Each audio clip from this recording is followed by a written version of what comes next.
Hello student, आज हम class 12th में व्यावसायिक अर्थशास्त्र में फर्स्ट यूनिट का सेकंड चैप्टर अर्थव्यवस्था और उसकी केंद्रीय समस्याएं, इसके बारे में पढ़ेंगे। तो इसमें जो सबसे पहला टॉपिक अपने को पढ़ना है वो ये पढ़ना है कि अर्थव्यवस्था होती क्या है, अर्थव्यवस्था का अर्थ क्या है, उसमें क्या क्या विशेषताएं पाई जाती हैं, अर्थव्यवस्था को कितने भागों में बांटा गया। तो सबसे पहले हम ये पढ़ेंगे, उसके बाद हम इसकी समस्याएं और उनको दूर करने के उपाय भी पढ़ेंगे। सो गाइस स्टार्ट करते हैं। सबसे पहले अर्थव्यवस्था का अर्थ, अर्थव्यवस्था होती क्या है। तो अर्थव्यवस्था एक ऐसी प्रणाली होती है जिसके द्वारा लोग अपनी जीविका प्राप्त करने के लिए जो कार्य करते हैं या जो क्रियाएं उसमें शामिल की जाती हैं वो अर्थव्यवस्था कहलाती है। इसमें हम अपने समाज में होने वाली सभी क्रियाओं को शामिल करते हैं, जैसे गृहस्थ व्यक्ति, परिवार है, सरकार है, उत्पादन है, विनिमय है, उपभोग है, ये सभी चीज़ इसमें शामिल की जाती हैं। या इन शॉर्ट हम बात कर सकते हैं, शॉर्ट में ये समझ सकते हैं कि अर्थव्यवस्था उत्पादन की इकाइयों का वह समूह होती है जो एक निर्धारित भौगोलिक क्षेत्र में स्थित है। यानी किसी देश की सीमा के अंदर जो भी उत्पादन से संबंधित कार्य हो रहे हैं वो सभी अर्थव्यवस्था के अंदर शामिल किए जाते हैं। अब बात करेंगे इसकी विशेषताओं की। तो अर्थव्यवस्था एक व्यक्तियों का समूह है। अर्थव्यवस्था व्यक्तियों का समूह होती है क्योंकि मैंने अभी आपको बताया कि एक देश की सीमा के अंदर और समाज के अंदर, तो समाज क्या है, व्यक्तियों का समूह।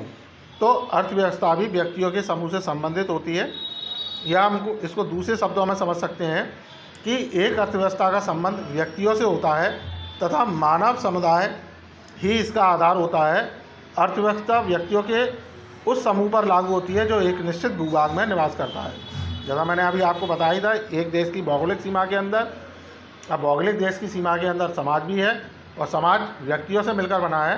तो जो अर्थव्यवस्था है वो व्यक्तियों से संबंधित होती है, व्यक्तियों का समूह होती है।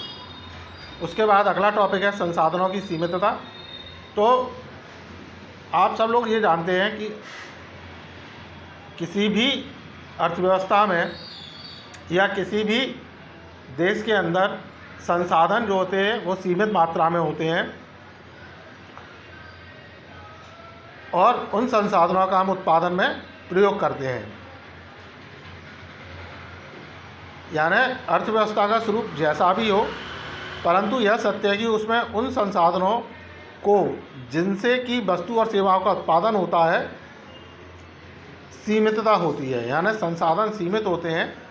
जो उत्पादन हम कर रहे हैं, जो कार्य हम कर रहे हैं, उसके लिए हमें जो भी संसाधन चाहिए वो सीमित होते हैं। सिंपल सा एक एग्जांपल लेते हैं कि जैसे आज आप या कोई भी मनुष्य, उसकी आवश्यकताएं तो असीमित होती हैं। यानी बहुत सारी उसकी नीड्स हैं, बहुत सारी उसकी आवश्यकताएं होंगी, लेकिन उन आवश्यकताओं को करने का साधन यानी आपके पास रुपया पैसा वो हमेशा सीमित होता है। और यही कारण है कि हमें अर्थव्यवस्था की आवश्यकता महसूस होती है। यानी हमने जो पढ़ा कि किसी भी अर्थव्यवस्था का स्वरूप कैसा भी हो और वहाँ जो उत्पादन कार्य करने होते हैं उसके लिए हमें कोई ना कोई संसाधन चाहिए, चाहे वो भौतिक संसाधन हो, चाहे वो मानवीय संसाधन हो, चाहे वो प्राकृतिक संसाधन हो, कोई ना कोई साधन चाहिए होते हैं और सभी साधन सीमित होते हैं। और यही कारण होता है कि हमें अर्थव्यवस्था की आवश्यकता होती है। यदि आर्थिक साधनों की सीमितता ना होती तो अर्थव्यवस्था भी ना होती। अगर ये सीमितता नहीं होती तो हमें अर्थव्यवस्था की भी आवश्यकता नहीं होती। इसी सीक्वेंस में जब आगे चलते हैं, इसी क्रम में जब आगे चलते हैं, तो अगली विशेषता है उपभोग की प्रक्रिया का संगठन। तो संगठन एक अर्थव्यवस्था में उत्पादन उद्देश्य मौलिक आवश्यकताओं की संतुष्टि करना होता है। ये आवश्यकताएं या तो वर्तमान से संबंधित हो सकती हैं या भविष्य से। यानी जो अर्थव्यवस्था है वो उपभोग की प्रक्रिया का संगठन है। यानी जो मनुष्य हैं उनकी जो आवश्यकताएं हैं उनको पूरा करने के लिए अर्थव्यवस्था में उत्पादन कार्य किए जाते हैं। अगर ये आवश्यकता ही ना हो, मनुष्य की कोई आवश्यकता ना हो या मनुष्य की कोई नीड्स ना हो, तो अर्थव्यवस्था का कोई प्रश्न ही नहीं उठता। अब ये आवश्यकताएं ज़रूरी नहीं है कि वर्तमान की हो, ये आवश्यकता भविष्य के लिए भी हो सकती हैं। इसी क्रम में जब आगे चलेंगे तो संस्था से तात्पर्य कुछ करने या किसी चीज़ के प्रबंध करने के तरीके से होता है। मानव हितों से संबंधित अनेक प्रकार की संस्थाएं, चाहे वो धार्मिक हो, सामाजिक हो, राजनीतिक हो, आर्थिक हो, वैधानिक हो, होती हैं, परंतु अर्थव्यवस्था का संबंध केवल आर्थिक संस्थाओं से होता है। अब इसमें कहा कि जो संस्थाएं तो अर्थव्यवस्था में होती हैं, लेकिन बहुत सारी संस्थाएं हैं, लेकिन अर्थव्यवस्था में केवल उन्हीं संस्थाओं का प्रयोग किया जाएगा जो आर्थिक संस्थाएं हैं या ऐसी संस्थाएं जिनका उद्देश्य लाभ कमाना, धनोपार्जन करना या उत्पादन के कार्य करना, जैसे उत्पादन, विनिमय, उपभोग, वितरण, ये जो कार्य कर रहे हैं, केवल ऐसी ही संस्थाओं को अर्थव्यवस्था में शामिल किया जाता है। जो धार्मिक, सामाजिक, राजनीतिक जो संस्थाएं होती हैं, उनको अर्थव्यवस्था के अंतर्गत शामिल नहीं किया जा सकता। अगला है परिवर्तनशीलता। तो अर्थव्यवस्था का एक स्वरूप स्थैतिक न होकर गत्यात्मक होता है। अर्थव्यवस्था क्योंकि मनुष्यकृत है, इसलिए समयानुसार इसमें परिवर्तन होते रहते हैं। आर्थिक संस्थाओं में परिवर्तन होने पर अर्थव्यवस्था का स्वरूप भी परिवर्तित होता है। तो जो अर्थव्यवस्था है वो ये अपन ये माने कि स्थैतिक ना होकर, स्थायी ना होकर गत्यात्मक यानी गतिमान होती है।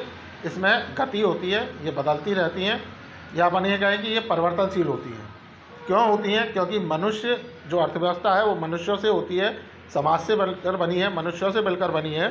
जैसा कि हमने इसके फर्स्ट पॉइंट में पढ़ा था कि व्यक्तियों का समूह, अर्थव्यवस्था एक व्यक्तियों का समूह है, और जो व्यक्ति हैं, जो अर्थव्यवस्था है वो मनुष्यों से मिलकर बनी है, समाज से मिलकर बनी है, इसलिए इसमें समय समय पर परिवर्तन होते हैं। और जब समय समय पर परिवर्तन होंगे, यानी मनुष्यों की आवश्यकता, मनुष्यों की रुचि, इनमें समय समय पर परिवर्तन होते हैं, तो आर्थिक संस्थाओं में भी परिवर्तन होंगे। और जब आर्थिक संस्थाओं में परिवर्तन होगा तो अर्थव्यवस्था पर भी उसका प्रभाव पड़ेगा ही। अगला है समन्वित प्रणाली। तो विभिन्न अर्थव्यवस्थाओं में विभिन्न संस्थाएं होती हैं, परंतु संस्थाओं का कोई भी समूह अर्थव्यवस्था को जन्म नहीं देता। विभिन्न इकाइयाँ के घटक परस्पर निर्भर व संबंधित होने चाहिए, उनमें एक निश्चित मात्रा में एकरूपता होनी चाहिए, तभी एक अर्थव्यवस्था समन्वित ढंग से कार्य कर सकती है। यानी जो अर्थव्यवस्था के अंदर संस्थाएं तो बहुत सारी होती हैं, जैसे हमने पढ़ा था, धार्मिक संस्थाएं, सामाजिक संस्थाएं, राजनीतिक संस्थाएं, वैधानिक संस्थाएं, आर्थिक संस्थाएं, कई सारी संस्थाएं, परंतु संस्थाओं का केवल समूह होना ही अर्थव्यवस्था को जन्म नहीं देता। इनमें आपस में, इन संस्थाओं का आपस में संबंधित होना आवश्यक होता है, और जब वो आपस में संबंधित होंगे तभी अर्थव्यवस्था ढंग से कार्य कर सकेगी। सो गाइस, आपको अर्थव्यवस्था का अर्थ और विशेषताएं समझ में आ गया होगा। इससे संबंधित आपकी कोई प्रश्न है, कोई क्वेरीज है, कोई डाउट्स है, तो आप कमेंट बॉक्स में कमेंट करके मुझसे पूछ सकते हैं। So guys, thank you.